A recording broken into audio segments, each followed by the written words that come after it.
and it stars our Sackboy racing to match the falling blocks by pressing the X and O face buttons. Using direct control, you can create any mapping from the 6-axis controller to the gameplay. The time penalty for getting a mistake is balanced by the creator, and it's actually hiding a great depth to the gameplay.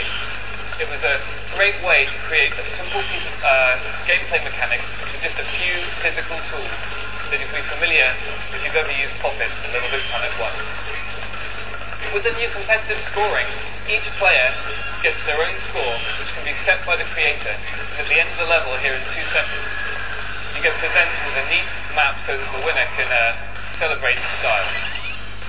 So next up, we have Crashy Crash. It's a kind of top-down sports sumo, and in this level, these guys are just trying to bump each other out of the ring. But what the creator's done here is add X and map it to give a boost, which adds an element of strategy.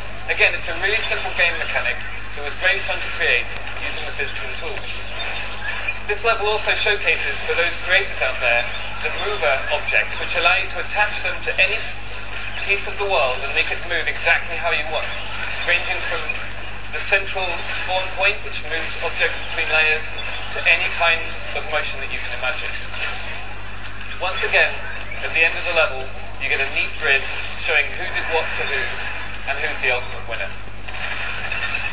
Lastly, I'd like to introduce you to the glorious chaos of multiplayer competitive action in this Rocket Arena level.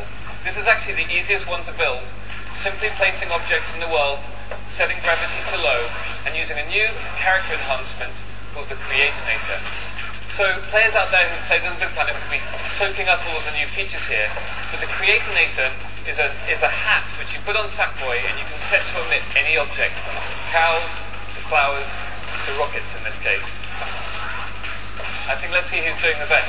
Come on, Green, you're on 0, no point. Keep going. In the background you see the holographic material. That's been used by many of our creators to create heads-up displays, things like that. In online, if you use a competitive mode, each PS3 gets its own camera, so it would be really easy to make a gigantic scrolling level in Little Big Planet 2. So, to wrap up, I'd just like to show you some of footage of the kind of gameplay that you can expect in Little Big Planet 2. Because when we were creating these tools, really we wondered, what will the breadth be? We'll stay true to the platforming at the heart of Little Big Planet. So what we did was invite some of the top creators down to the Media Molecule offices, and we just gave them 24 hours to run wild with the new tools. We did not give them any tuition or any help. They've seen nothing. And this is all unedited footage created in one night by some guys ranging from a kind of gallery shooter here. Sackboy is doing way more than just platforming. There were tons of different kinds of levels, and we've carried this breadth all the way through to story mode in Little Big Planet 2, ranging from top-down racing games with AI characters, and even, in one instance, a full real-time strategy game with multiple units, unit creation, pathfinding, psychedelic 3D shooter, which takes place at the end of one of the boss fights in the game. What you just saw was an example of the breadth of the in-game tools, the things that we use at